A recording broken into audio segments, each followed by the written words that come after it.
Accounting for bonus issue and right issue. Bonus issue means an issue of additional shares to existing shareholders free of cost in proportion to their existing holding. A company may issue fully paid up bonus shares to its shareholders out of its free reserves, securities premium account, or capital redemption reserve account. Bonus shares should not be issued out of revaluation reserves created by the revaluation of assets. Rights issue. Rights issue is an issue of rights to a company's existing shareholders that entitles them to buy additional shares directly from the company in the proportion to their existing holdings within a fixed time period. In a rights offering, the subscription price at which each share may be purchased is generally a discount to the current market price. Rights are often transferable, allowing the holder to sell them in the open market. The difference between the cum right and ex right value of the share is the value of the right.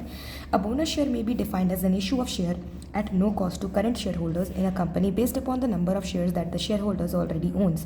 In other words, no new funds are raised with a bonus issue. While the issue of bonus shares increase the total number of shares issued and owned, it does not increase the net worth of the company. Although the total number of issued shares increases, the ratio of number of shares held by each shareholder remains constant. Bonus issue is also known as capitalization of profits. Capitalization of profits refers to the process of converting profits or reserves into paid up share capital.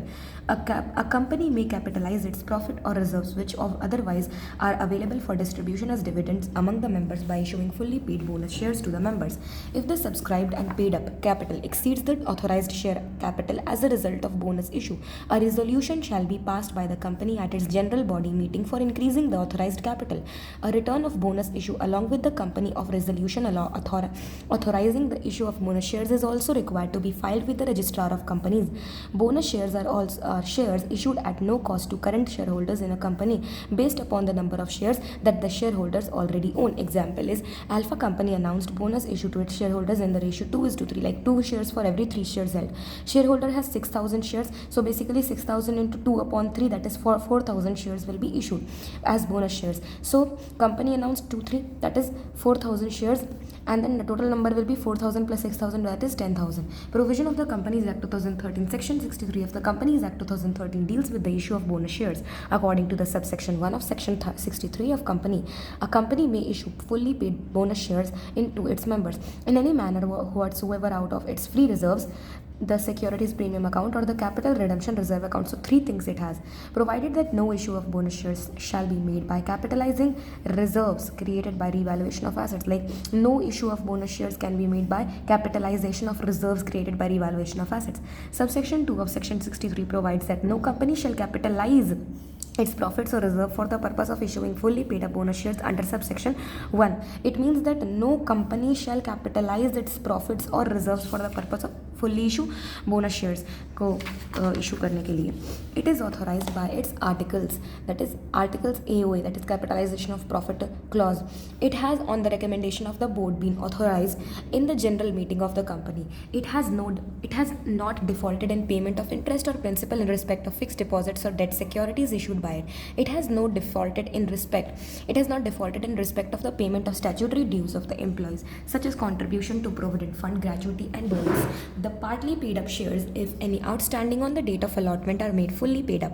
It complies with such conditions as may be prescribed. The company shall has once announced the decision of the board recommending a bonus issue shall not subsequently withdraw the same. Okay. Subsection 3 of section, that is 63 only, also provides that the bonus shares shall not be issued in lieu of dividend. Like dividend के place पे वो issue नहीं किया जा सकता है. Para 39(1) of table F under schedule 1 of the Companies Act 2013, a company in general meeting may, upon the recommendation of the board, resolve that it is desirable to capitalize any part of the amount for the time being standing to the credit of any of the company's reserve accounts or to the credit of the profit and loss account or otherwise available for distribution. It means that on recommendation of the board, it resolves, a company in general meeting, it resolves that it is desirable to capitalize any part of the amount. यानी कि ये desirable है किसी part of amount को capitalize करने के लिए उस समय तक जब तक credit में वो stand करता of any company's reserves account और to the credit of the profit and loss account or otherwise available for distribution. नहीं तो वो distribute कर दिया जाएगा, and that such sum be accordingly set free for distribution in the specified manner amongst the members who would have been entitled thereto 2 if distributed by way of dividend and in the same proportion. The sum aforesaid shall not be paid in cash but shall be applied subject to the provision contained in clause 3, either in or towards paying up any amounts for the time being unpaid on any shares held by such members respectively, paying up in full unissued shares of the company to be allotted and distributed credited as fully paid up to and amongst such members in the proportions aforesaid, partly in way specified in A and the partly in that specified in B above. So basically the sum aforesaid, पहले कहा गया sum जो है वो नहीं पे किया जाएगा कैश में बट वो अप्लाई किया जाएगा subject to the provision clause 3 में, या तो वो पे किया जाएगा any amount for the time being unpaid on shares held by such members, या तो उसको अनपेड अमाउंट को पे करने के लिए, या फिर पेइंग अप इन फुल पूरा unissued shares of the company to be allotted and distributed credited as fully paid up, उसको फुल्ली पेड अप की तरह क्रेडिट किया जाएगा and amongst such members in the proportions aforesaid partly in the way specified in A and partly in the specified in B above, यानी कि दोनों में से कोई भी एक पार्टली किया जा सकता है.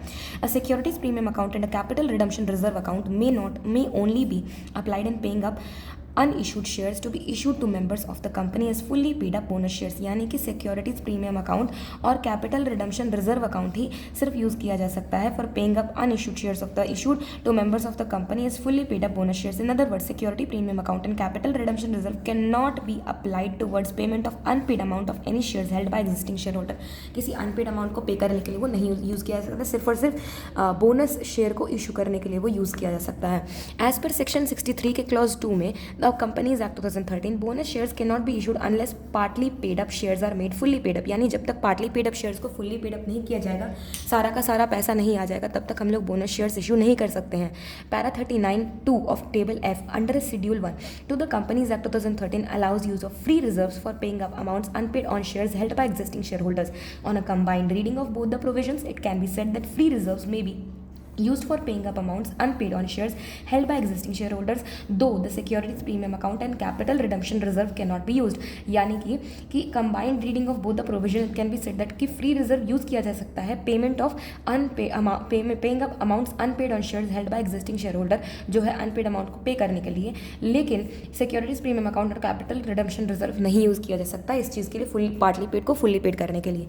Upon sanction of an issue, अगर बोनस शेयर इशू कर रहे हैं तो सबसे पहले आएगा capital redemption reserve account debit, securities premium account debit, general reserve account debit और profit and loss account debit to bonus to share holders account.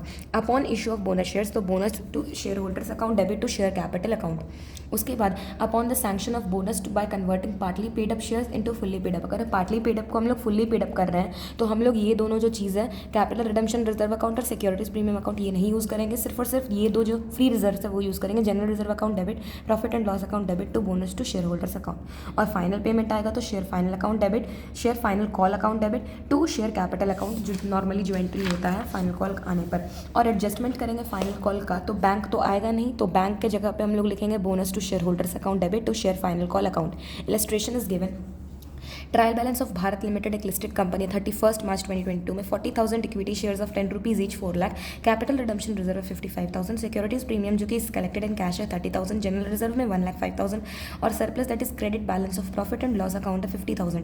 Company को इशू करना है bonus at the rate of 1 share for every 4 health, यानी कि हर 4 shares के लिए एक, यानी कि यहाँ पे 40,000 इक्विटी शेयर्स है तो इसको अगर 1/4 करेंगे तो हम लोग को पता चलेगा कि 10,000 बोनस शेयर्स हम लोग को इशू करना है. It is decided that should be minimum reduction in free reserve, यानी कि हम लोग को रिजर्व तो यूज़ करना है तो मिनिमम रिडक्शन होना चाहिए. सबसे पहले तो कैपिटल रिडम्पशन रिजर्व हम लोग यूज़ करेंगे 55,000 का, अच्छा 10 रुपये का है तो ये 1 लाख हो जाएगा, तो 55,000 इसका, सिक्योरिटीज प्रीमियम का ये 30,000 इसका, और जनरल रिजर्व से भी कुछ हम लोग ले लेंगे. तो यहाँ पे देखो capital redemption reserve 55, securities premium 30, general reserve है 15,000, जो बाकी बचा वो to bonus to share holder जो कि 10,000 इंटू 10 रुपये तो 1 लाख रुपये. Bonus issue of 1 share for every 4 held by utilising various reserves as per board's resolution dated. Bonus to shareholders account that is 1 lakh to equity share capital account, normally जो इस से होता है. वर्किंग नोट में तो number of bonus shares हमारा 40,000/4 किया तो 10,000 आया, और वैल्यू ऑफ बोनस शेयर्स तो 10 रुपीज़ ईच तो 1 लाख आ गया. इलस्ट्रेशन 2 है. A limited company with subscribed capital of 5 lakh consisting of 50,000 equity shares of 10 rupee each, called up है 7.5 पर शेयर.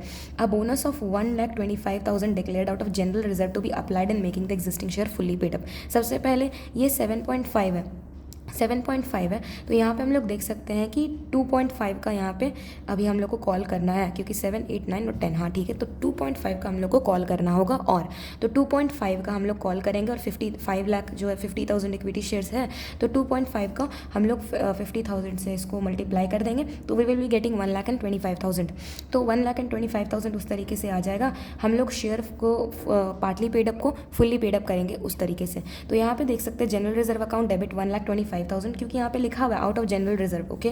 तो 1,25,000 तो bonus to share holders 1,25,000, share final call to equity share capital account 2.5 per share है, तो 50,000 है तो 125 आ जाएगा।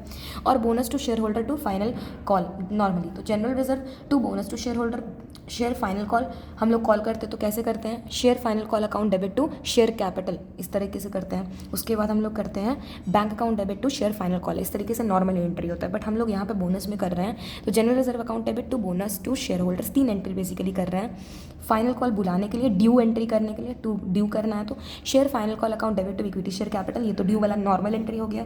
और बोनस टू शेयर, यहाँ पे जो बैंक आता है ना, यहाँ पे बोनस टू शेयर होल्डर आ गया, bonus to share holder account debit to share final call normally. उसके बाद है A limited company having fully paid up capital of 550 lakh consisting of equity shares of 10 rupee each, had general reserve में 9 लाख है। It was resolve, यहाँ पे 10 रुपये, तो यहाँ से 1 0 कम कर देंगे तो हमें पता चलेगा कि यहाँ पे 1, 10, 100,000, 10,000 लाख है, 5 लाख हमारे पास इक्विटी शेयर्स है। It was resolve to realise capitalise करेंगे 5 lakh out of general reserve by issuing 50,000 fully paid up bonus shares of 10 rupee each, यानी 50,000 इंटू 10 मतलब 10 इज इक्वल टू 5 लाख, तो हम लोग कैपिटलाइज करेंगे 5 लाख करेंगे capitalise. Each share holder get 1 share for every 10 shares held, यानी कि 1 शेयर मिलेगा फॉर एवरी 10 शेयर्स, तो यानी कि अगर हम लोग देखेंगे कि 5 लाख अगर इक्विटी शेयर्स है और 1 फॉर एवरी 10 है, तो यहाँ पर हम लोग देखेंगे कि यहाँ पे आ जाएगा ये 0 यहाँ से कटेगा, और यहाँ पे हम लोग देख सकते हैं कि हमारे पास आ जाएगा 50,000 इक्विटी शेयर्स। अब यहाँ पर देखो general reserve account debit to bonus to share holders that is 50,000 into 10 rupees that is 5 lakh, 5 lakh. Bonus to share holders to equity share capital is 5 lakh and 5 lakh. This was the thing कि हम लोग जिस तरीके से पहले पार्टली पेड अप को fully paid up करते, और अगर वो फुल्ली पेड अप है तो हम लोग देखते हैं कि कितना हमें नीड है बेसिकली। उसके बाद है इलस्ट्रेशन 3, यहाँ पे हमें दिया हुआ balance sheet of solid limited, तो हमारे पास 10,000 ऑथराइज्ड कैपिटल में 10,000 12% प्रेफरेंस शेयर का दिया हुआ है 1 lakh equity shares of 10 rupee each. अच्छा, हम लोग बात करते हैं जब बोनस शेयर इशू करने का, तो हम लोग सिर्फ और सिर्फ याद रखते हैं कि हम लोग को सिर्फ और सिर्फ इक्विटी शेयर्स वाले को ही देना है, ओके। यहाँ पे हमने इशूड और सब्सक्राइब कैपिटल है जो बेसिकली हमें इसी को देखना है, तो 8,000 प्रेफरेंस शेयर्स है 80,000 का, 90,000 इक्विटी शेयर्स है हमारा 8 रुपी पेड अप। तो पहले हम लोग तो 2 रुपये का कॉल करेंगे, 2 रुपये को पहले fully paid up, partly paid up को फुल्ली की पेड अप बनाएंगे, 2 रुपये का कॉल करेंगे तो 90,000 इंटू 2 करेंगे तो हमारे पास 1,80,000 आएगा आई गेस। उसके बाद हमारे पास जनरल रिजर्व में दिया हुआ 1,60,000, रिवैल्यूएशन रिजर्व जो कि हमने नहीं यूज़ करना, रिवैल्यूएशन रिजर्व, ओके। उसके बाद सिक्योरिटीज़ प्रीमियम दिया हुआ है कलेक्टेड इन कैश 20,000, तो सिक्योरिटीज़ प्रीमियम जो दिया हुआ है वो भी यूज़ कर लेंगे और जनरल रिजर्व भी यूज़ कर लेंगे। उसके बाद हमारा प्रॉफिट एंड लॉस अकाउंट दिया हुआ है 2,05,000, ओके। तो हम लोग देख सकते हैं कि यहाँ पर जो रिवैल्यूएशन रिजर्व है इसे हम लोग को यूज़ नहीं करना है, ओके। सिक्योर्ड लोन है हमारे पास 12% डिबेंचर्स ऑफ 100 रुपी ईच। 1 अप्रैल 2022 को the company made a final call of 2 rupee each on 90,000 equity shares. The call money was received by 20th April 2022. Thereafter the company decided to capitalize its reserve by way of bonus at the rate of 1 share for every 4 shares held. Show the necessary entries in the books and prepare extract. Okay, we have to prepare the extract of balance sheet also, कि जहाँ पर हम लोग ये सारा कम कर देंगे, फिर ये वाला भी हम लोग को बढ़ाना पड़ेगा बेसिकली, वो सब लोग हम लोग कर देंगे, ओके। उसके बाद हमें एक्सट्रैक्ट बनाना और आफ्टर बोनस शो के, ठीक है। सबसे पहले तो हम लोग ड्यू करेंगे, ओके, ड्यू करेंगे। तो equity share final call account debit to equity share capital, हम लोग देखो ड्यू किए, नॉर्मली हम लोग इसी तरीके से ड्यू करते हैं। Final call equity share due as per board's resolution, तो 2 रुपये का है, 90,000 का, 1,80,000। अब हम लोग क्या करेंगे, हम लोग को रिसीव होता है तो हम लोग क्या लिखते हैं, bank account debit to equity share final call account, okay. लेकिन हमें बैंक से तो पैसा तो रिसीव नहीं होगा, हम लोग बोनस इशू कर रहे हैं, तो हम लोग लिखेंगे यहाँ पे देखो bank account debit to equity share final call, okay. हम लोग को बैंक से पैसा मिल गया, ओके, नॉर्मली मिल गया। हम लोग फुल्ली पेड को, पार्टली पेड को फुल्ली पेड हम लोग नहीं कर रहे, क्योंकि यहाँ पे लिखा हुआ है कि फाइनल कॉल पहले मेड करना, okay, we have to make it. और मनी रिसीव्ड देखो लिखा हुआ है यहाँ पे, कॉल मनी रिसीव हो गया 20 अप्रैल को, तो हम लोग तो वैसा काम नहीं कर रहे हैं। ये वाला जो देखो यहाँ पे तो ऐसा तो कुछ नहीं लिखा हुआ, यहाँ पे देखो यहाँ पर हम लोग देख सकते हैं कि share final call to share capital account में बोनस आया है, बोनस ही अप्लाई किया गया है कॉल में। देखो लिमिटेड कंपनी शेयर कंसिस्टिंग इतना शेयर्स कॉल्ड अप इतना, बोनस ऑफ इतना declared out to be applied in making the existing share fully paid up. इसको फुल्ली पेड अप करना था इसलिए वो किया, लेकिन यहाँ पे ऐसा नहीं लिखा हुआ, यहाँ पे पैसा आ गया है, इसीलिए हम लोग लिखे हैं bank account debit to equity share final call that is 1,80,000। अब हम लोग क्या कर रहे हैं, बोनस अब इशू कर रहे हैं, हमें फाइनल कॉल मिल गया, यानी कि अब ये जो पार्टली पेड था फुल्ली पेड अप हो गया, ये पूरा 10 पेड अप हो गया, ठीक है। तो अब हमारे पास जो है वो हम लोग को क्या करना है, अब हमें बोनस इशू करना, और क्या लिखा हुआ है 1 share for every 4 shares held, यानी कि फॉर एवरी 4 शेयर्स। तो हम लोग यहाँ पे देख सकते हैं कि 90,000 है, इसका 1/4 करेंगे तो यहाँ पे आ जाएगा 4 1 4 4 2 8, और यहाँ पे आ जाएगा I guess it is 2 for every 4 share held utilising reserves as per board 2 2 5 and 0 0 0 I hope so. So if you can see कि हम लोग यहाँ पे देख 4 2 8 ओके, उसके बाद 10 आया, फिर 2 8, फिर 2 आया, 2 0, तो 5 से 20 कटा, उसके बाद ये हमारा है, ये हमें करना है इशू इतना, तो 2,25,000 हम लोग यहाँ पे देख सकते हो, 90,000 इंटू 1/4 हमें इतना जो है बोनस इशू करना है, बोनस इशू शेयर, ठीक है। तो हमें सबसे पहले तो देखो सिक्योरिटीज़ प्रीमियम है, तो सिक्योरिटीज़ प्रीमियम ही पहले यूज़ करेंगे। फर्स्ट प्रेफरेंस देते हैं हम लोग कैपिटल रिडम्पशन रिजर्व को, if you remember capital redemption reserve, उसके बाद हम लोग सिक्योरिटीज़ प्रीमियम अकाउंट को हम लोग देते हैं दूसरा प्रेफरेंस।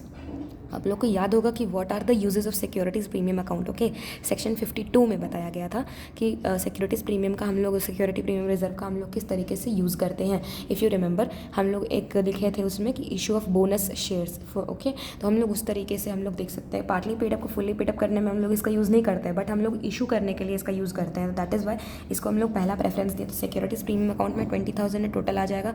जनरल रिजर्व में हमारे पास 1,60,000 तो टोटल ले लिया हमने, हमें 2,25,000 चाहिए। हम लोग देख सकते हैं कितना हमें घट रहा है, तो 45,000 हमें घट रहा है, तो हम लोग 45,000 यहाँ प्रॉफिट एंड लॉस अकाउंट से लेंगे। अब यहाँ से भी ये 45,000 ये माइनस हो चुका है, ये देख लो, यहाँ से भी ये माइनस हो चुका है, और रिवैल्यूएशन रिजर्व जस का तस है, और यहाँ पर भी पूरा ये माइनस हो चुका है, पूरा खत्म हो चुका है, okay.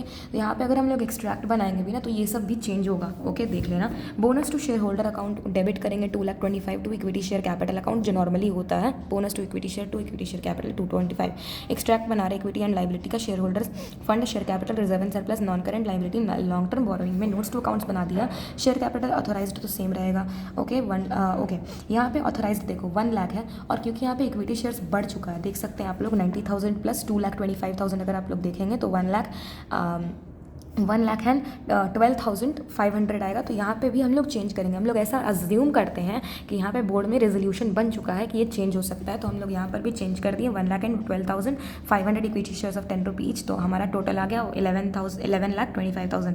Issued subscriber fully paid up, देखो प्रेफरेंस शेयर्स का तो सेम रहेगा 80,000, बट यहाँ पे इक्विटी शेयर्स में ना चेंज हुआ है, 90,000 है, लेकिन यहाँ पे एक्स्ट्रा हम लोगों ने इशू किया 225 है, तो 1,12,500 equity shares of 10 rupee each fully paid up जो है आउट ऑफ अबव 222,500 जो इक्विटी शेयर्स है 10 rupee each were by way of bonus. तो हमने पार्ट ए बनाया 1125 आ गया, और यहाँ पर हम लोग देख सकते हैं कि इसका जो टोटल हमने किया तो 12,05,000 आया, which I have kept in the share capital account. Reserves and surplus में आप लोग देख सकते हैं ये पूरी तरीके से खत्म हो चुका है, ये भी खत्म हो चुका है, बट 35,000 ये है 35,000, और इसमें से 45 हम लोग माइनस करेंगे तो इसका कुछ अमाउंट बचेगा, which will be equal to देख सकते हैं रिवैल्यूएशन रिजर्व्स में 35,000 है। सिक्योरिटीज़ प्रीमियम पूरी तरीके से खत्म हो चुका है, जनरल रिजर्व हमारे पास पूरी तरीके से खत्म हो चुका है। प्रॉफिट एंड लॉस में हमारे पास 1,60,000 बचा है, दोनों को टोटल करेंगे तो 1,95,000 आएगा।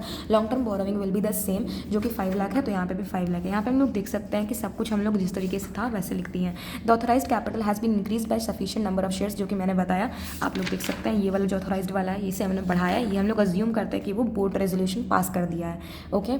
तो 11,25,000 minus 10 lakh that is working note हमें दिया गया, number of bonus shares to be issued है, तो हमारा 22,500 आ जाएगा। नोट है it has been ensured that the authorised capital after bonus issue should not be less than the issued share capital, यानी कि ऑथराइज्ड कैपिटल कभी भी कम नहीं होता है जब हम लोग बोनस इशू करते हैं और ज़्यादा बढ़ जाता है तो issued share capital including bonus shares in all the practical problems. The authorized capital may be either increased by the amount of bonus issue or the value of additional shares. Value of bonus shares issued less unissued authorized capital, excess of authorized capital in comparison to the issued shares before issue bonus issue. Illustration 4 है हमारे पास. Following notes pertain to the balance sheet of Preet Limited as at 31st March 2022. Authorized capital हमारे पास है 15,000, 12% preference shares of 10 रुपये each. तो इसका हमने कुछ नहीं करना है. 1,50,000 इशूज इक्विटी शेयर्स है 10 रुपये ईच. इसका भी हमें कुछ नहीं करना है. बाद में देखा जाएगा, अगर बढ़ जाएगा तो हम लोग इसमें ऐड कर देंगे. ओके उसके बाद आई होप इट्स विजिबल. उसके बाद हमारे पास इशूड एंड सब्सक्राइब्ड कैपिटल में 12,000, 12% प्रेफरेंस शेयर्स है 10 रुपये ईच. इसका हमें कुछ नहीं करना है. इसका हमें करना है, इसी का हमें करना है. 1,35,000 इक्विटी शेयर्स ऑफ 10 रुपये ईच, 8 रुपये पेड अप. तो हमें 2 रुपये का और कॉल करना है. 2 रुपये का और बचा हुआ है. 2 रुपये का उसको पार्टली पेड को हमें फुल्ली पेड अप करना पड़ेगा. ओके तो 10,80,000 हमारे पास है. रिजर्व एंड सरप्लस है. जनरल रिजर्व में 180 है, इसे यूज़ कर लेंगे. कैपिटल रिडेम्पशन रिजर्व है 60,000, इसे सबसे पहला प्रेफरेंस देंगे. सिक्योरिटीज प्रीमियम जो कलेक्ट किया कैश में, इससे दूसरा प्रेफरेंस देंगे. उसके बाद आपको जैसे मन करे जनरल रिजर्व और प्रॉफिट एंड लॉस को यूज़ करने का, यू कैन यूज़ इट. 1 अप्रैल 22 में the company made a final call 2 रुपये ईच ऑन 1,35,000 इक्विटी शेयर्स, जो कि यहाँ पे आप लोग देख सकते हैं 1,35,000 ही है. The call money was received 20th April को मिल गया call money. Thereafter company ने डिसाइड किया कि capitalise its reserve by way of bonus at the rate of 1 share for every 4 shares held. यानी एवरी 1 शेयर के लिए 4 share हम लोग देंगे. यानी कि यहाँ पे 135 है, तो यहाँ पे अगर फुल्ली पेड अप हो जाएगा ना तब ये चीज़ करना. 1/4 करेंगे. एवरी 4 के लिए 1 हम लोग शेयर इसको देंगे. ओके तो हम लोग देख सकते हैं कि दैट इज़ 2 रुपीज़ का हमने कॉल किया. ओके उसके बाद हम लोग देख सकते हैं कि 10 रुपये का हमें शेयर्स करना है. यहाँ पे देखो 4 3 हमारे पास आता है 12. उसके बाद 1 5 है, तो इसका आ जाएगा 4 3 अगेन 12. उसके बाद यहाँ पे 3 बचा, 3 और 0 तो 7 28. उसके बाद 2 बचा तो 5 से 0 और ये हो जाएगा 0. तो 33,750 हम लोग बोनस इशू कर देंगे. उसके बाद यहाँ पर देखो कि हमें कॉल मनी को पहले ड्यू करना है. तो नॉर्मली जैसे करते हैं equity share final call account debit to equity share capital, हमने ड्यू किया कितना 2 रुपीज़ पे, और वो भी 1,35,000 इक्विटी शेयर्स पे. इफ़ यू रिमेंबर इट, देखो 2 रुपीज़ 135 270 अब आएगा कितना 20 अप्रैल को. तो bank account debit to equity share final call जो रिसीव हम नॉर्मली करते हैं 2,70,000. अब हमें इशू करना है बोनस इशू. हमने देखा कि हमें चाहिए 33,750 शेयर्स इशू करना है. उसके लिए 10 रुपये, तो 3,37,500 हमें रुपया चाहिए. तो हम लोग कैसे कैसे यूज़ करेंगे. सबसे पहले हम लोग यूज़ करेंगे सिक्योरिटीज़ प्रीमियम अकाउंट को 37,500. आप कैपिटल रिडेम्पशन रिजर्व को भी यूज़ कर सकते हैं. पहले इसने सिक्योरिटीज़ प्रीमियम को किया है तो नो वरी.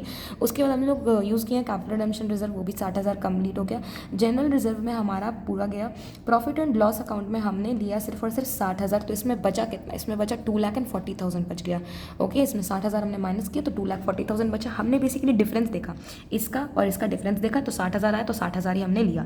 337,500 आ गया. अब bonus to share holders to equity share capital account हम लोग इशू कर लिए. ठीक है तो इशू कर दिए, वो हो गया. उसके बाद हमने एक्सट्रैक्ट बनाना है बैलेंस शीट का. तो इक्विटी लायबिलिटीज है share holders fund, share capital और रिजर्व एंड सरप्लस. यहाँ पे जो जो दिया रहता है ना सिर्फ और सिर्फ वही बनाना रहता है. शेयर कैपिटल दिया हुआ है और रिजर्व एंड सरप्लस दिया हुआ है, तो बस वही 2 चीज़ हमें बनाना है जो कि शेयर होल्डर्स फंड के अंदर ही आएगा. नोट्स देख लो 1 और 2. ऑथोराइज्ड सेम रहेगा. अच्छा देखो ऑथोराइज्ड यहाँ पे इक्विटी शेयर्स में थोड़ा प्रॉब्लम हुआ है क्योंकि यहाँ पे 1,50,000 इक्विटी शेयर्स था, बट हमने जब ये इशू किया ना तो ये बेसिकली बढ़ गया. कितना बढ़ा हम लोग देखो 135,000 में प्लस कर दो 33,750 एंड यू विल रियलाइज़ कि ये ना यहाँ पे 750 आ गया और 5 6 7 8 और ये 168,750 बढ़ गया. तो हम लोग ऐसा अज्यूम करते हैं कि ये जो 18,750 है ना ये बढ़ा है बोर्ड के रेजोल्यूशन के बेसिस पे. ओके तो यहाँ पे देख लो हमने यहाँ पे रेफरेंस वर्किंग नोट हमने बिलो प्रोवाइड कर दिया, यहाँ पे देख लेना. ओके तो यहाँ पे आ जाएगा 1687,500. इशूड एंड सब्सक्राइब में देख लो यहाँ पे प्रेफरेंस तो सेम रहेगा, बट यहाँ पे इक्विटी शेयर्स में भी वही सेम चीज़ जो मैंने बोला 168,750 बढ़ गया, तो हमने वो लिख दिया 10 रुपये ईच फुल्ली पेड अप जो नॉर्मली मिल गया. Out of the above 33,750 equity shares जो है हमने इशू किया है बाय वे ऑफ बोनस. हम लोग ये भी मेंशन कर देंगे, दैट इज ओके. टोटल कर देंगे हम लोग 18,07,500 आ जाएगा. रिजर्व एंड सरप्लस तो सिंपल है. सिक्योरिटीज प्रीमियम पूरा खत्म हो गया नील. कैपिटल रिडेम्पशन रिजर्व पूरा खत्म हो गया नील. जनरल रिजर्व हो गया है पूरा खत्म नील. प्रॉफिट एंड लॉस में मैंने बताया था 2,40,000 बचा है, तो बस उतना ही बचा है और यहाँ पे टोटल भी 2,40,000 ही आ रहा है. और इस तरीके से हम लोग नोट्स नंबर दे करके लिख देंगे कि टोटल इसका आ रहा है 18,7,500, इसका आ रहा है 2,40,000.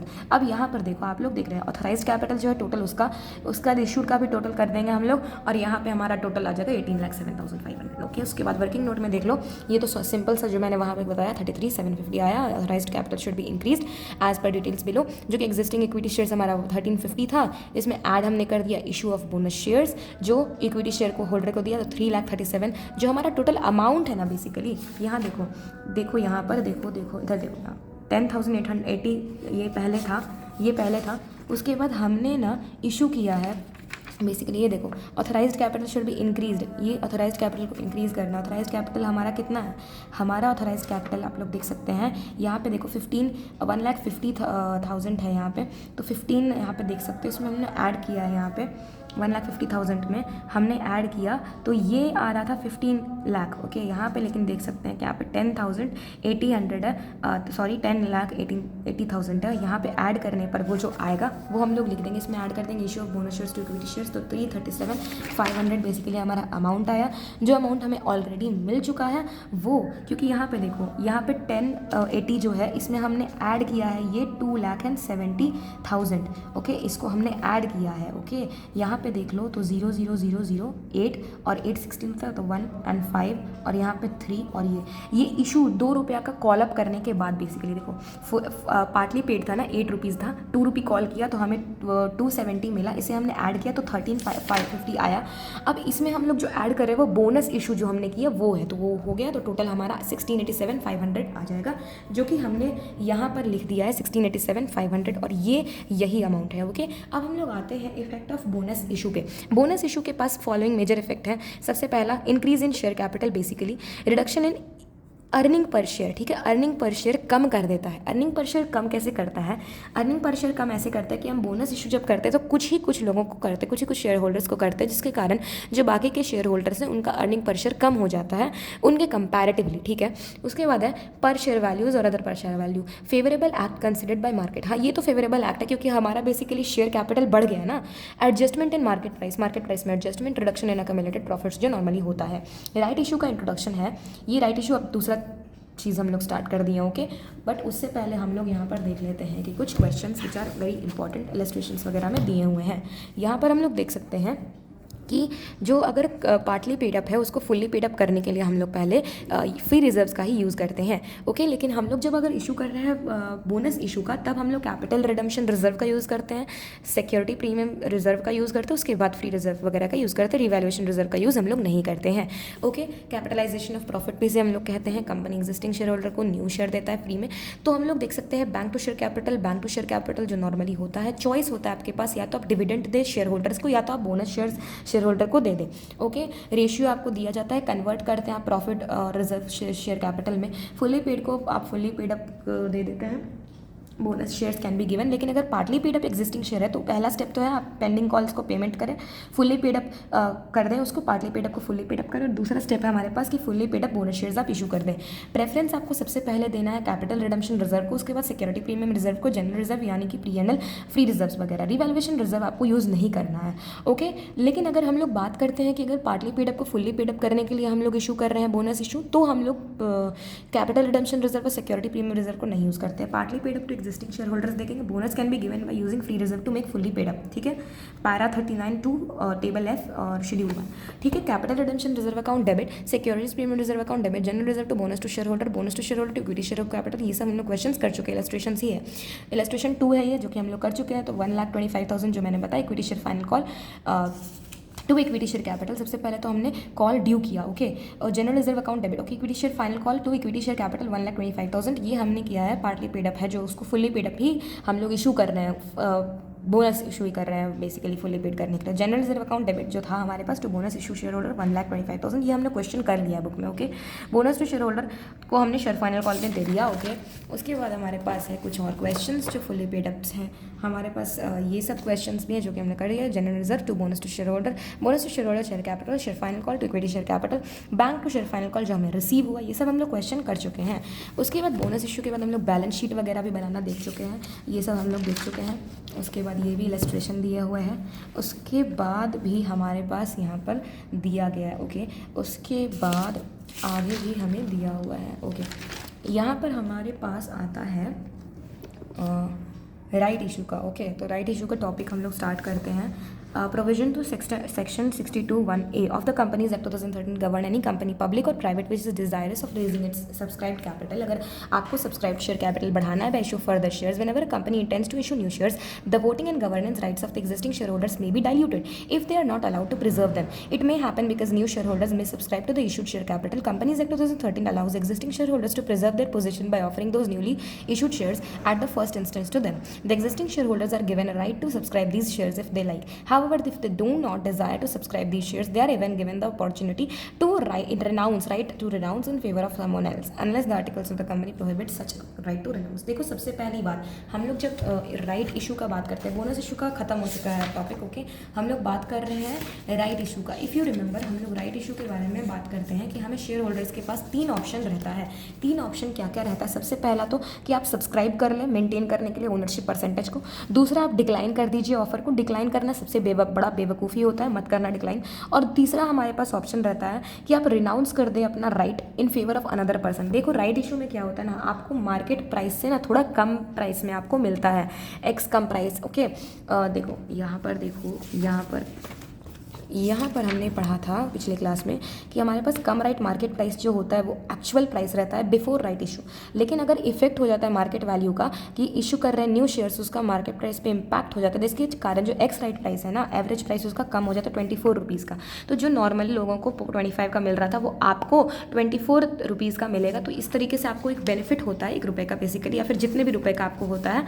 तो आप अगर रिनाउंस करते हो किसी और को ये राइट देने के लिए, तो वो इंसान जो है 25 का नहीं बल्कि 24 रुपीज़ का खरीद करके अपना भी कुछ प्रॉफिट करेगा, और आपने उसको रिनाउंस किया तो वो आपको जो पैसा देगा उससे आपका भी प्रॉफिट होगा. तो बेसिकली 3 राइट्स होते हैं, हमने बता दिया. उसके बाद ये कंप्लीट हो गया हमारा. Then what else? उसके बाद देखो, वैल्यू ऑफ राइट हम लोग देखते हैं. Cum right value of share minus ex right value of share, यानी कि जो वैल्यू ऑफ राइट है हमारा मार्केट वैल्यू बेसिकली, वो cum right value price of share जो है पहली जो वैल्यू था वो उसमें माइनस कर देते हैं ex right value of share. In nutshell, the existing share holders have a right to subscribe to any fresh issue of shares by the company in proportion to their existing holding for share. They have an implicit right, उनके पास implicit right होता है to renounce this right in favour of any one else or even reject it completely. In other words, the existing share holders have the right to first refusal, पहले refuse कर दो, या फिर यानी कि the existing share holders enjoy a right to either subscribe for the shares, और sell कर सकते हैं आप राइट्स को, या तो रिजेक्ट ही कर दो ऑफर को. एग्जाम्पल, एक company makes up right issue of 10,000 shares when its existing issued and subscribed capital है 1 लाख का. इससे इनेबल करता है any share holder having 10 shares to subscribe to 1 new share. Hence X, an existing shareholder holding 1000 shares may subscribe to 100 shares as a matter of right. यानी 1000 divided by 10 कर दो, उसको 100 shares का अपॉर्चुनिटी मिल जाएगा. उसके पास 3 option है, वो क्या करेगा देखते हैं. Existing share percentage of X was 1% है, तो यहाँ पे देख लो 1000 upon 1 lakh. If X subscribe करता है दीज शेयर्स, उसका percentage of holding of the company will be maintained eight 1%, यानी 1100 अपॉन 1 लाख 10,000 हो जाएगा, क्योंकि बेसिकली यहाँ पे 10,000 इशू कर रहे हैं आप 1 लाख के लिए. ठीक है, तो अगर X नहीं माइंड करता है, दैट इज शेयर 0.91% डाइल्यूट हो जाएगा.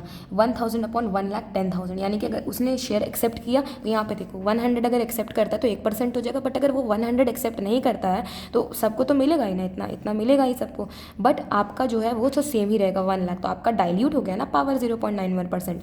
तो ही में renounce the right in favour of any one else. अब किसी और के लिए आप रिनाउंस कर दो, किसी और को ये राइट दे दो. Hence these 100 shares will be issue to Y को इशू कर दिया नहीं, at the instance of X के कारण, इंसिस्टेंस ऑफ एक्स में change charge Y for his this privilege which is technically termed as the value of right. जो आपको पैसा एक्स्ट्रा मिला ना वाई को, आपको जो बेनिफिट हुआ वो आप दे दो एक्स को, क्योंकि आपको एक्स की वजह से बेनिफिट हुआ. A company desirous of issuing new shares has to offer as per section 62(1)(a of the companies act 2013 the shares to existing equity share holders through a letter of offer subject to the following conditions, namely the offer shall be made by notice specifying the number of shares offered and limiting a time not being less than 15 days. आपको 15 दिन का समय दिया जाएगा, 15 दिन से कम का नहीं, okay. And not exceeding 30 days, okay. 15 दिन से 30 दिन का आपको समय दिया जाएगा from the date of offer within which the offer if not accepted shall be deemed to have been decline. अगर इन 3 दिनों में आप वो 3 काम नहीं करते हैं, या तो आप सब्सक्राइब कर लो, एक्सेप्ट कर लो, या तो आप डिक्लाइन कर दो विच विल बी ऑटोमेटिकली डन अगर आप नहीं करते हो, या तो रिनाउंस कर दो किसी दूसरे पर्सन को अपना वो राइट. तो आप ये 3 काम कर सकते हो. अगर आप नहीं करते करते हो 30 दिन तक, यानी कि 15 दिन से 30 डेज तक, 15 डेज से 30 डेज तक, तो आपका जो बीच वाला जो काम है ना, डिक्लाइन आपका समझ जाएगा कि आपने कुछ नहीं किया, मतलब आप डिक्लाइन कर रहे हो ऑफर को, ठीक है। Unless the articles of the company otherwise provide the offer aforesaid shall be deemed to include a right exercisable by the person concern to renounce the shares offered to him or any of them in favor of any other person, and the notice referred to in above bullet point shall contain a statement of this right। यानी कि अगर कोई article नहीं बता रहा company का, तो जो ऑफर पहले कहा गया है shall be deemed to include एक right exercisable by the person, एक पर्सन से एक राइट एक्सरसाइजेबल इंक्लूड किया जाएगा, कंसर्न किया जाएगा टू रिनाउंस, उसका शेयर को रिनाउंस करने के लिए, ऑफर टू हिम और any of them in favour of any other person, and the notice refer to in above bullet point shall contain a statement of the right. उसका right को statement में बताया जाएगा after the expiry of the time, अगर expire कर जाता है specified in the notice aforesaid और on the receipt of earlier intimation from the person to whom such notice is given that he declines to accept the shares offered, दो जो board of directors है may dispose of them in such manner which is not disadvantageous to the share holders and the company. यानी कि इसके expiry of time में क्या होगा, receive होगा अर्लियर इंटीमेशन का from the person to whom such notice is given, पहले जिसको दिया गया था कि वो डिक्लाइन कर देता है तो accept the shares offer, the board of directors dispose of कर देंगे उस मैनर में जो कि उनके शेयर होल्डर्स और द कंपनी को डिसएडवांटेजियस नहीं होगा। तो आई थिंक कि ये 3 पॉइंट्स आर क्लियर। एक्सेप्शंस होते हैं rights of existing equity share holder के, तो section 62 recognises 4 situations under which the further shares are to be issued by a company but they need not to be offered to the existing share holder, को आप नहीं कर सकते हैं।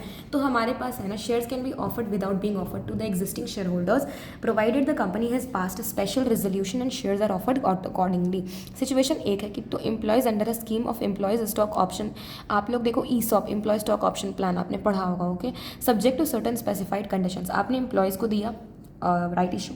Situation दूसरा है कि एक दूसरे इंसान, किसी भी इंसान को इधर फॉर कैश और for a consideration other than cash, या तो कैश या तो किसी और चीज़ के लिए अदर देन कैश, या तो आप बिल्डिंग परचेज कर रहे हो या फिर आप कोई एसेट खरीद रहे हो या फिर कोई बिजनेस खरीद रहे हो।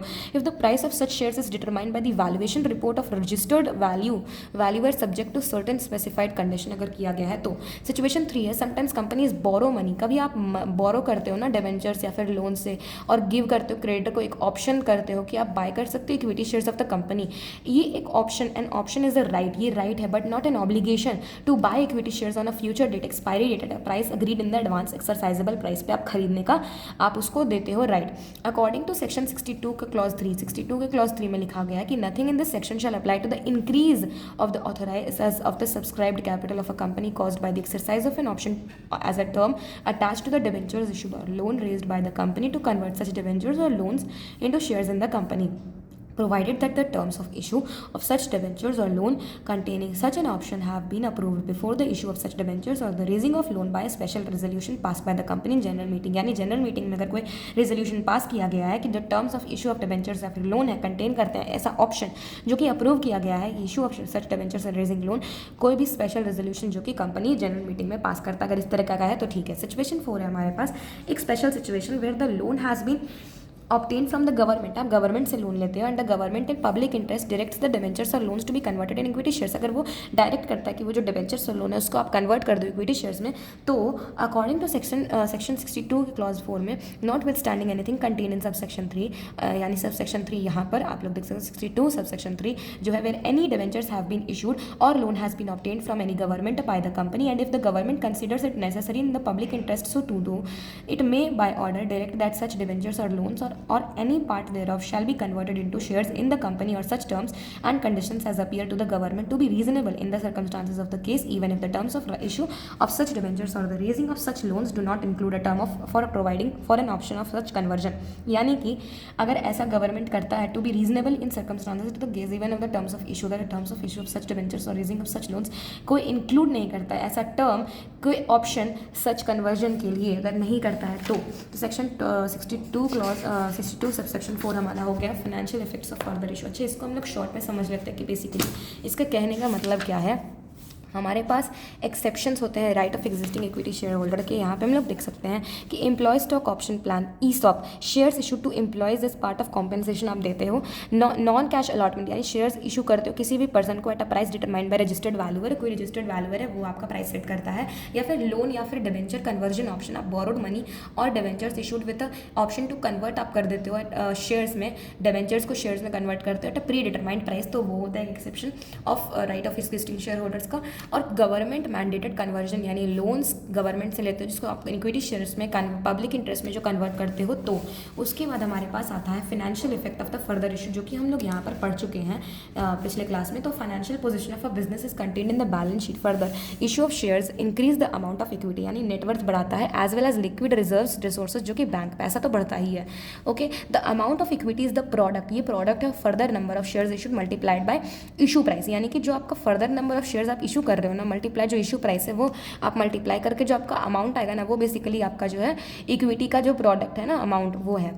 द इशू प्राइस में भी higher than the face value, issue price ना हो सकता है फेस वैल्यू से हायर हो अगर वो प्रीमियम पे इशू किया गया है। तो companies it does not allow issue of shares at discount, हाँ डिस्काउंट पर आप नहीं इशू कर सकते हो एक्सेप्ट अगर आप इशू कर रहे हो स्वेट इक्विटी शेयर्स का अंडर सेक्शन 53।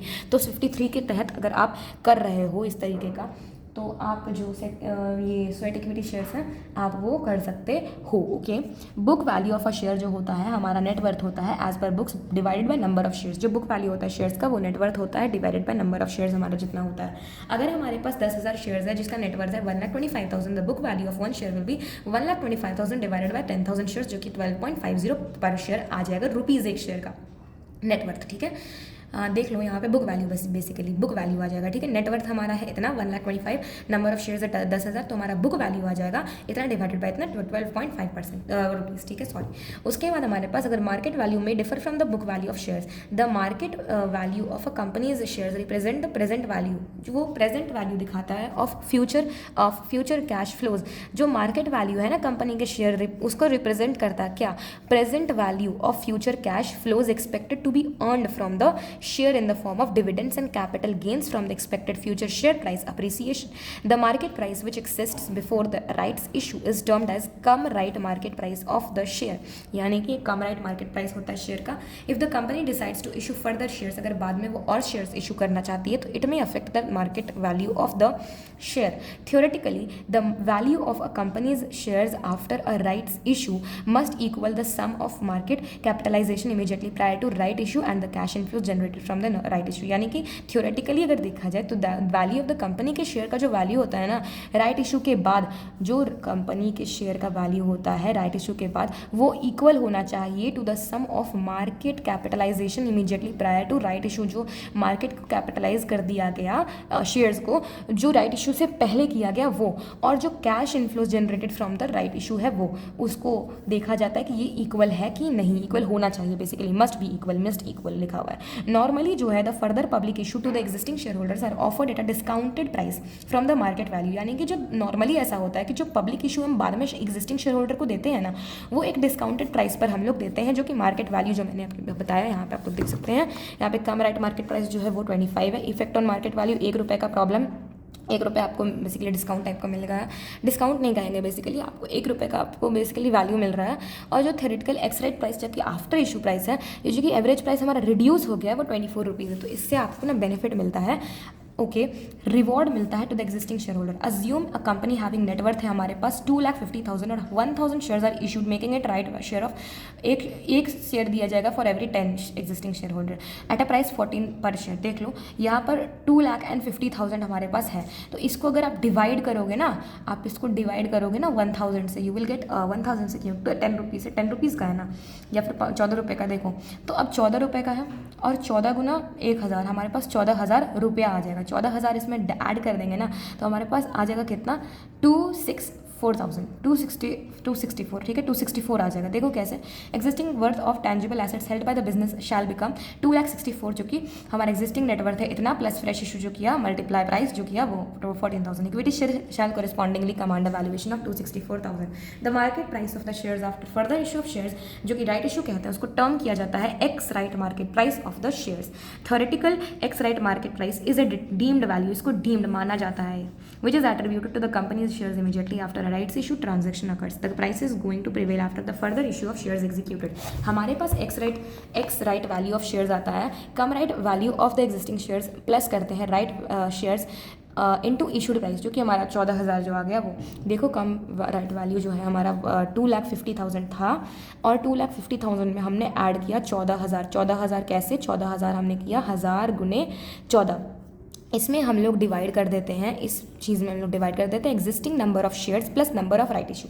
हमारे पास एग्जिस्टिंग कितने शेयर्स थे वो, और हमने जो बेसिकली इशू किया तो 1000 जो हमने किया वो, और हमारे पास ऑलरेडी कितने थे, हमारे पास 1 लाख थे, 1 लाख जो थे वो, और प्लस हमारे पास 1000 शेयर्स और इशू किए, यानी कि 11 जो है ये 1,10,000 हमारे पास आ गया। इसको इससे डिवाइड करोगे ना, हमारा ex right value of shares आ जाएगा, which is how much, which is यहाँ पे आप लोग देख सकते हैं 264 जो है इतना डिवाइडेड बाय 11,000। ओके 11,000 है, 11,000 नहीं है, 1,10,000 जो कि हमें 24 रुपीज़ दे रहा है हमारा ex right value of shares. तो देखो पहले तो 25 रुपीज़ था, अब हो गया 24 रुपीज़। अब देखो ये हुआ बेनिफिट 1 रुपये का।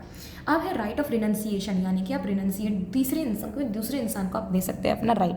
Refers to the right of share holder to surrender his right to buy the securities and transfer आप कर सकते हो such right to any other person. Share holders have received right shares have 3 choices of what to do with the rights. They can act on rights and buy more shares as per the particulars of the rights issue.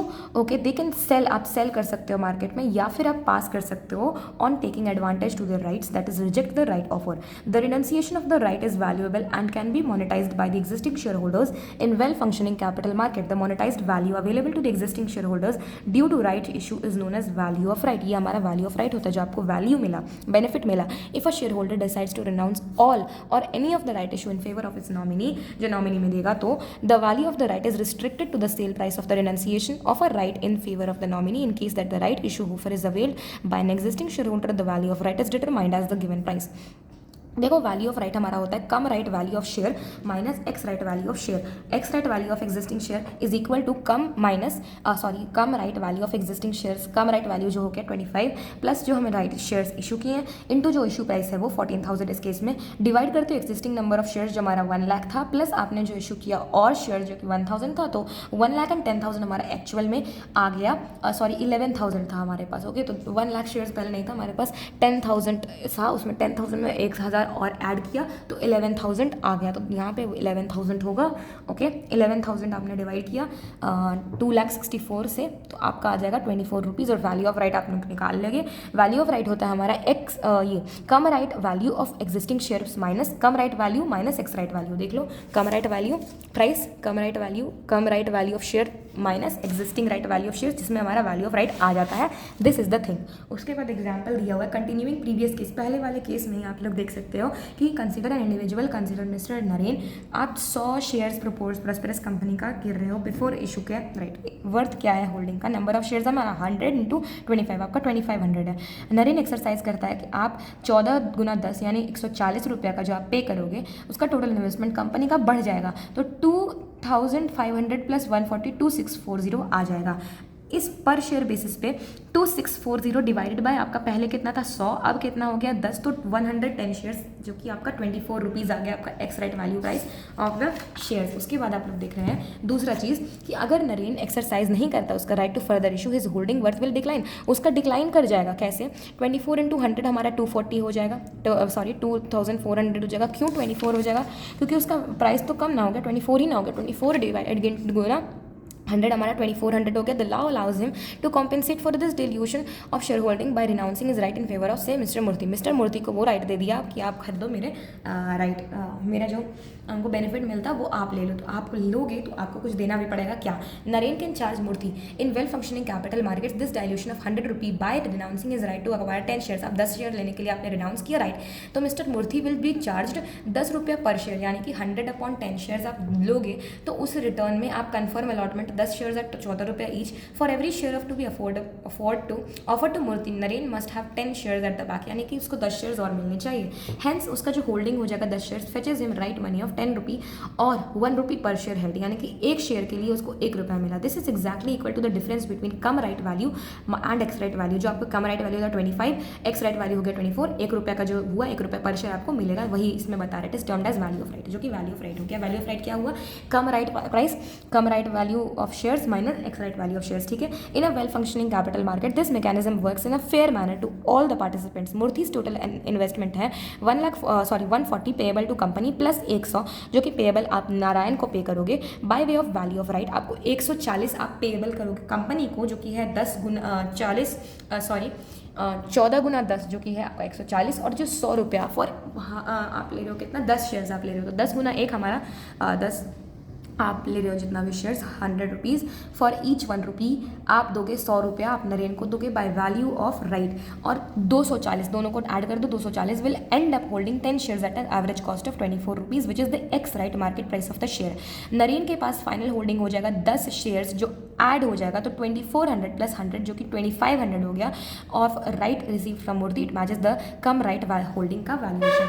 Illustration 5 हमारे पास company offer करता है new shares of 100 rupee each at 25% premium. 25% premium का मतलब होता है कि plus 25 rupees okay to existing share holders cash 1 for 4 basis, यानी कि हर एक शेयर्स के लिए आपको 4 शेयर्स मिलेगा, यानी कि 1 डिवाइडेड बाय 4 तो 25 शेयर्स आपको मिलेंगे एक्स्ट्रा। तो the cum right market price of the share is 140, तो 140 है आपका कम राइट मार्केट प्राइस। तो आपको निकालना है वैल्यू ऑफ राइट, तो आपको पहले एक्स राइट वैल्यू निकालना पड़ेगा।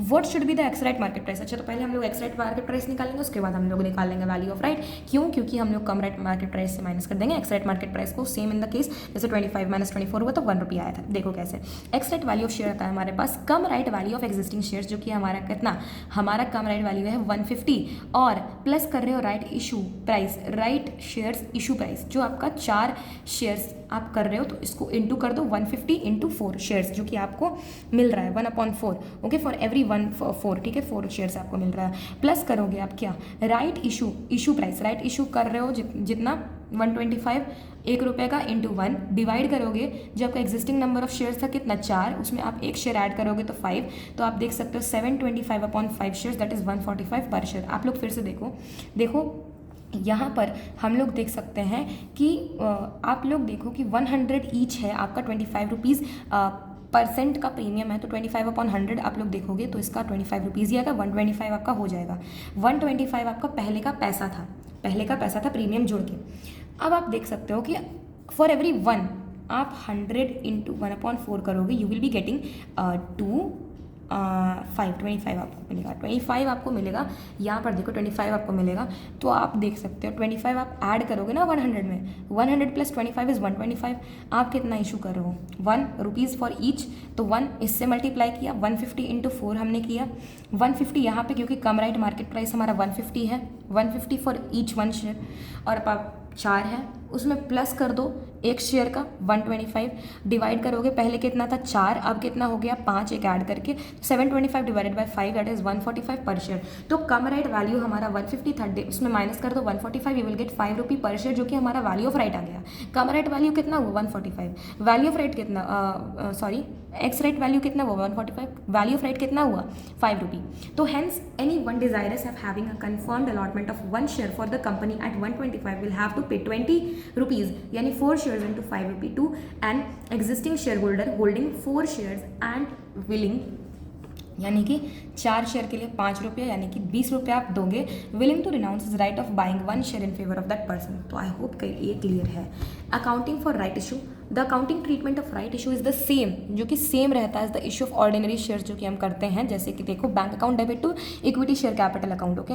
तो in case of right issue shares are being offer to at premium, अगर प्रीमियम पे ऑफर कर रहे हो तो जो है सेम एंट्री रहेगा जैसे नॉर्मली प्रीमियम पे होता है। तो bank account debit equity share capital to securities premium account okay. तो सिंपली जैसे पहले होता था, बोनस के केस में नहीं, बेसिकली जैसे नॉर्मली हम लोग करते थे bank to equity share capital, यहाँ पे 2 एंट्री मिला हुआ है।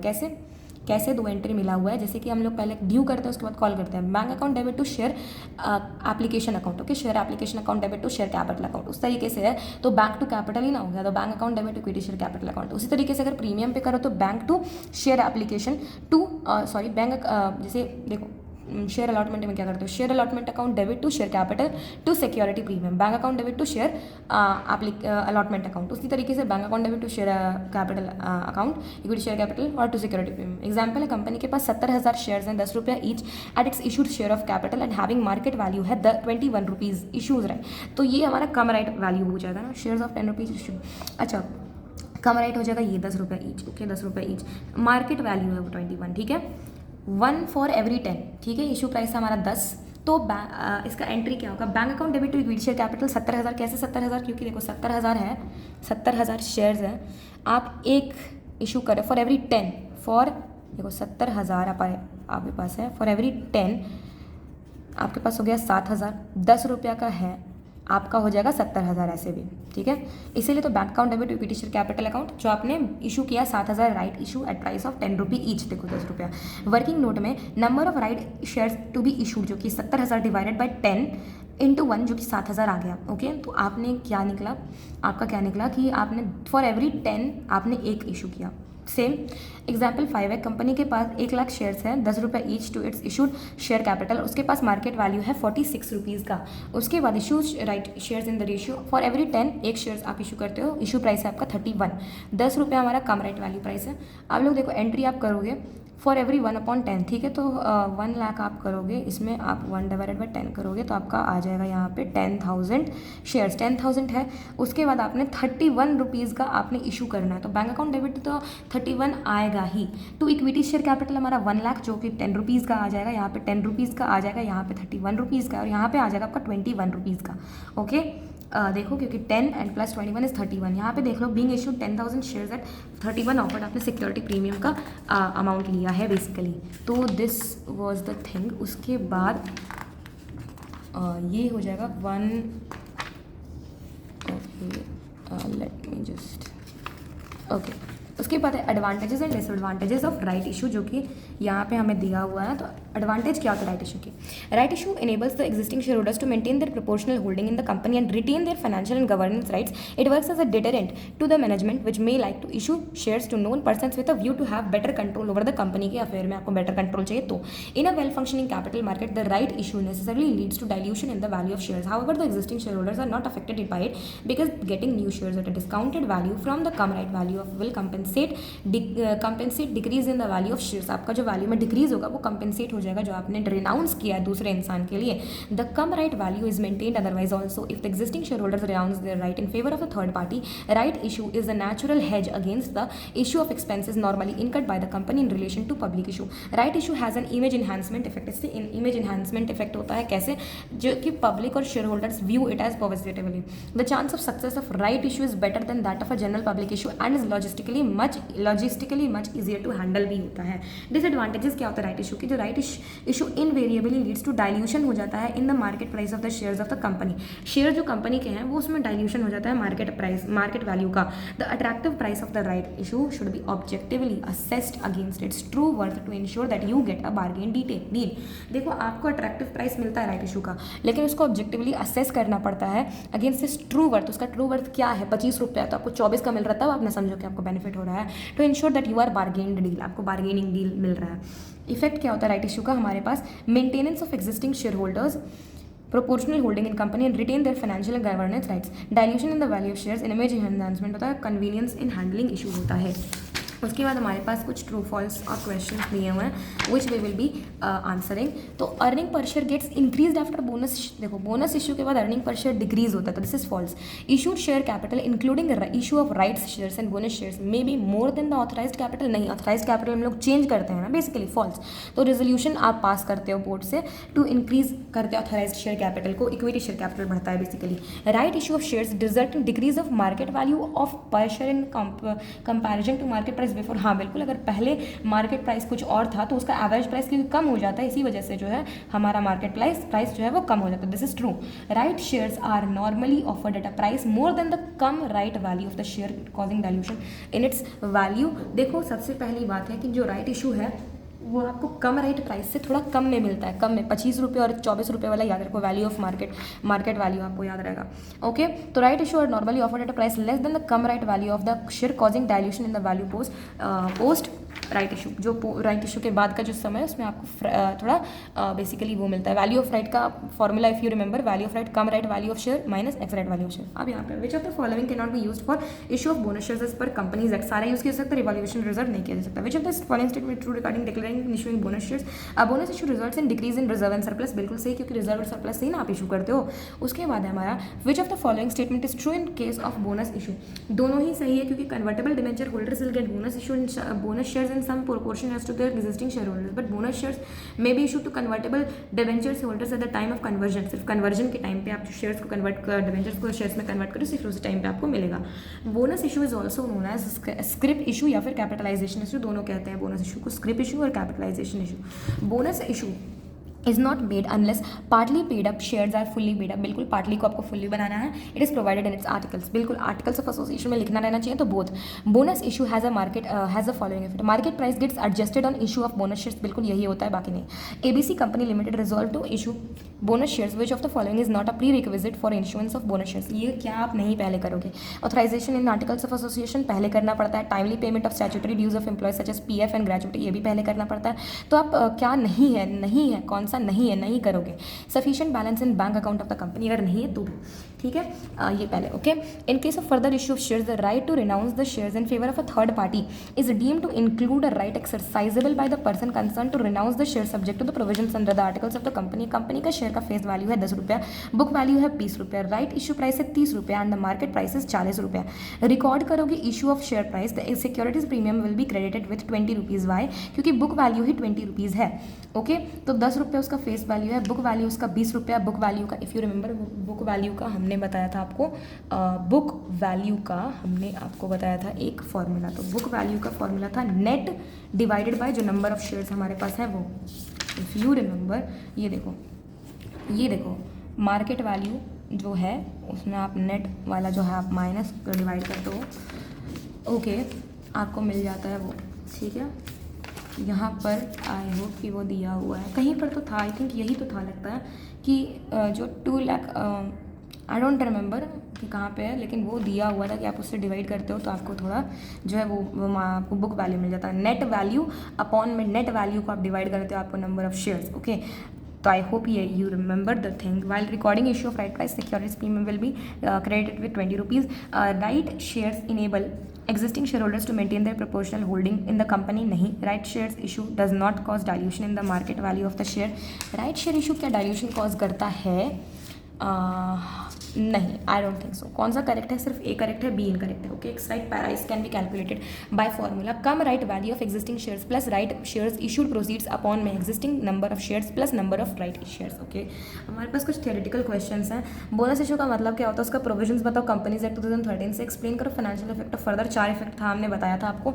3 उसको ऑप्शन मिलता है लेकिन 4 इफेक्ट था. इफ़ यू रिमेंबर, आप लोग यहाँ पर देख लो, इसका यहाँ पर देखो. Financial impact of right issue, आपके पास 4 बेसिकली इफेक्ट होता है. एक तो कम राइट प्राइस, एक एक्स राइट मार्केट प्राइस होता है, एक राइट ऑफ फाइनेंसिएशन होता है और एक x right value of share होता है. 4 चीज़ होता है फाइनेंशियल ये वाला में. यहाँ पर ही था इफेक्ट ऑफ बोनस शेयर्स में. Okay. This is the thing ना you are asking about financial effects of further issue. Okay. Further issue of equity shares in the market of value of shares. तो 4 चीज़ था. I remember it must be somewhere upon here, या तो यहाँ पर ही होगा फाइनेंशियल इफेक्ट्स में. फाइनेंशियल इफेक्ट्स में देखो यहाँ पे एक्सेप्शन है, राइट ऑफ रेनन्सिएशन. हाँ देखो financial effect of further issue क्या है. यहाँ पे आपको बुक वैल्यू ऑफ शेयर ये रहा, यही मैं बता रही थी कि नेट वर्थ जो है आपका as per books divided by number of shares जो है, यानी कि ये जो 10,000 शेयर्स था उसका नेट वर्थ था 1,125,000. उसको डिवाइड कर दिया हम 10,000 तो 12.5. यही वाला जो था, यही जो ये जो चीज़ है ना, ये है. ये देखो बुक वैल्यू है आपका 20 रुपया. 20 रुपया बुक वैल्यू है, 20 रुपये आपका बुक वैल्यू है और हमें डिवाइड करना है नंबर ऑफ शेयर्स. कितना नंबर ऑफ शेयर्स कितना है? नंबर ऑफ शेयर्स नहीं दिया हुआ. ओके. वो से डिवाइड करके you will be getting 20 rupees. तो उस तरीके से हमने बताया कि book value is equal to net worth upon में नंबर ऑफ शेयर्स, और यही इसका आंसर भी होगा इस वाले क्वेश्चन का. Advantages disadvantages I have told you will do it. Meant by renunciation of rights shares of existing share holder का क्या मतलब है? Renunciation of right. रिनन्सिएशन यानी कि कोई एक व्यक्ति किसी दूसरे व्यक्ति को अपना वो राइट देता है कि आप लो इस वैल्यू पे खरीदो, जो आपको गेन मिलेगा वो मुझे दे देना. Practical questions are there which are same. यहाँ पे देखो नोट्स टू अकाउंट्स है, यहाँ पे इस तरीके से क्वेश्चंस दिए गए हैं और सब कुछ सेम ऐसा ही है जो कि हमने इलस्ट्रेशन में दिया गया, इलस्ट्रेशन में बताया है. These are the questions, these are the solve answers and these are the same which are, यहाँ पे हमने एक वर्किंग किया है बेसिकली टोटल शेयर्स कितना है, तो उसमें हमने बोनस शेयर्स और राइट इशू सारा मिला करके हमारे पास जो आता है वो हमने किया है। उसके बाद हमारे पास रिडम्पशन ऑफ प्रेफरेंस शेयर्स आता है which we will be going to do in the next class. So but before moving further हमने एक बार देख लेना है कि बुक में क्या दिया हुआ कॉपी नोट्स में। एक्सएट मार्केट प्राइस का जो वैल्यू मिस्टर ने दिख रहा था वही है, और बाकी सारा क्वेश्चंस भी सेम है, कुछ एक्स्ट्रा क्वेश्चंस हैं which are in the book and these are the questions. उसके बाद हमारे पास आता है प्रेफरेंस शेयर्स वाला ही which we will be doing in the next upcoming classes. So this is it for today, bye.